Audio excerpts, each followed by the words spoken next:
Okay, so for notes 4 today, that's solving by factoring part 2. I want you to recall solving equations that look like this. This is just using the zero product property, and we're going to be doing this today. The only difference that we're going to have today is the factoring is going to be more difficult. Okay? It's going to be more involved. All right. But just to start, we remember setting each of these equal to 0, each of these factors equal to 0 to solve, because the zero product property says that if two things multiply together to equal 0, then logically one of them must have been 0. So therefore, what makes this factor 0? What value of x makes this factor 0? Well, that's positive 3. And what value of x makes this factor 0? That's going to be positive 1, exactly. So that means that I can plug in positive 1 here and here in both places, and then this would be true. It would be equal to 0.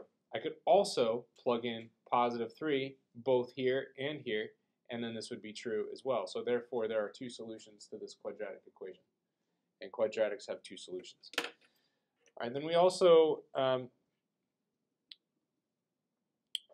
did problems that had coefficients in front of the x. So like this problem, for example.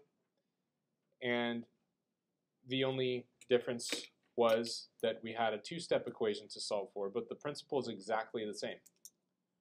So, oh, I forgot this part. What did I forget? Equals 0. You have to have the equals 0. If you don't have equals 0, then you cannot do this thing that I'm doing up here called the zero product rule. You can't use it because it doesn't equal 0. So, I use my zero product rule, setting each factor equal to 0. We have done this before. If you need to check out how we did that more, watch the last video. So here we have two steps. We have to subtract 1 from both sides for this one, and then we have to divide by 3.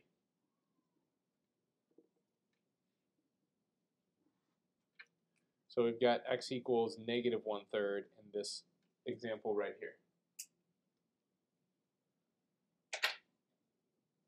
Okay, so, and then, oops, there we go. And then over in this case, we have to take away 2, and x equals negative 2. So we could multiply these out and make a quadratic equation, and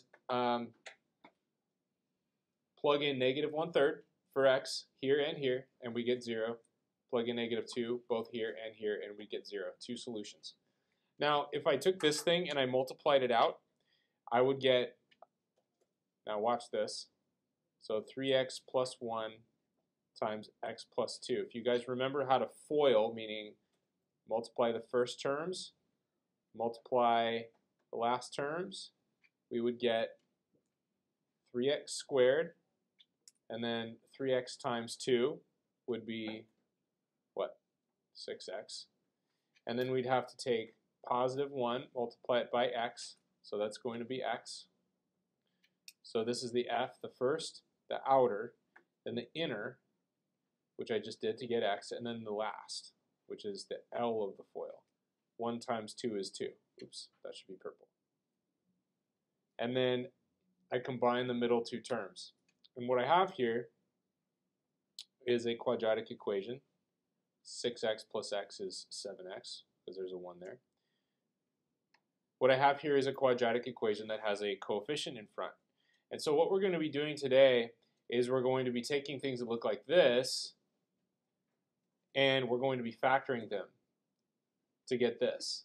And the way that we factor them is a method called slide and divide, which is maybe unfamiliar to you because you didn't have me last semester, and this is what I taught. I don't know what was taught last semester for this particular class. If you're period 5, you already know this. Okay, so let's go down to the next example. So this is the most difficult example of a problem you would see in your classwork. So here's your first example of what we would get, okay? So I'm asking you to solve for x. There are two, or actually not for x, in this case would be for n. So 2n minus 5, 2n squared minus 5n minus 3 equals 0. So we need to factor this. And this is what's new, is we're factoring something that has a leading coefficient other than 1. Because it's always been 1 before. Now it's not 1, it's 2. So the first thing what we do in this method called slide and divide is we take the number in front there. So I'm going to write the steps off to the right here. I'm going to write slide. And slide means take this leading coefficient and multiply it by the last term. Multiply it by the negative 3. And then you're going to write this equation or this expression without the leading coefficient. And then you multiply the 2 times the negative 3 and you got negative 6, and that's going to be equal to 0. Okay. And so now what you're going to do is factor this, and this is actually something you can factor. So slide and divide actually has a step in between the slide and divide, and that is factor. So slide, factor, then divide. So you do have to factor this. The question is, what two numbers multiply to 6 that subtract, because this is negative 6, to 5. Subtract to 5, multiply to 6. Okay, so you should be thinking of all the possibilities that multiply to 6. Okay, so you got 1 and 6 and 2 and 3. Those are your only possibilities. So which two of these numbers subtract to 5? 1 and 6. So it's going to be 1 and 6.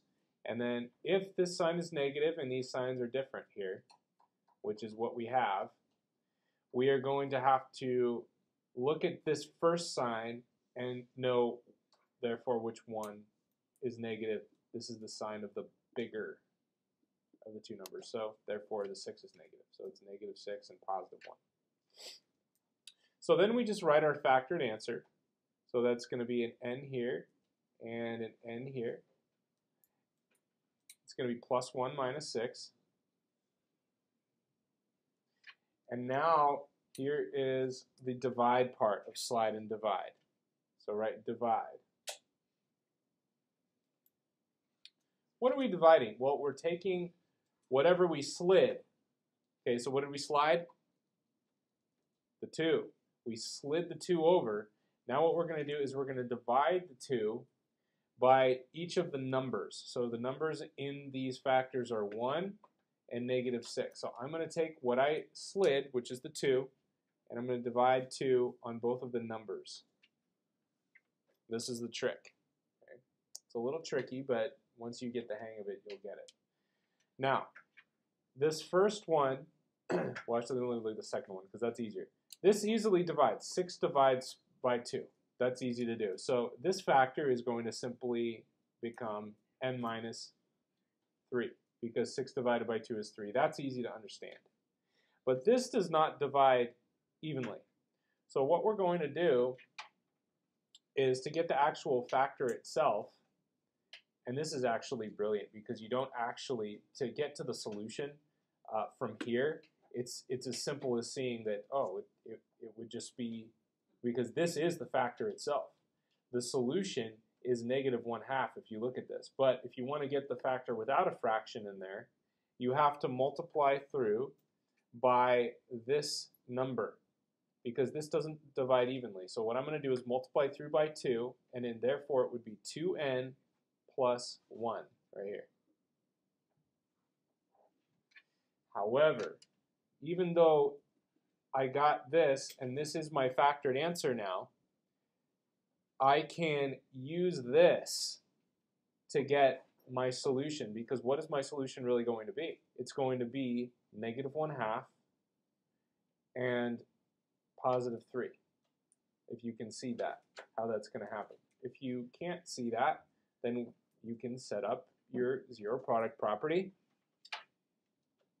and then you would just end up setting this thing equal to 0, setting this thing equal to 0, and then solving both. You would subtract 1 from both sides and then divide by 2. Therefore, your answer would be negative 1/2. And look, see, that is clearly negative 1/2 that makes this factor 0. So did I even have to do this step, really, to get the solution? Did I have to write this? And the answer is not really.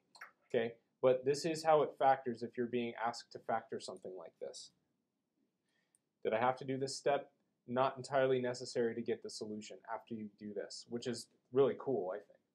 But then your other answer would be positive 3 because you put 3 in there to make this true.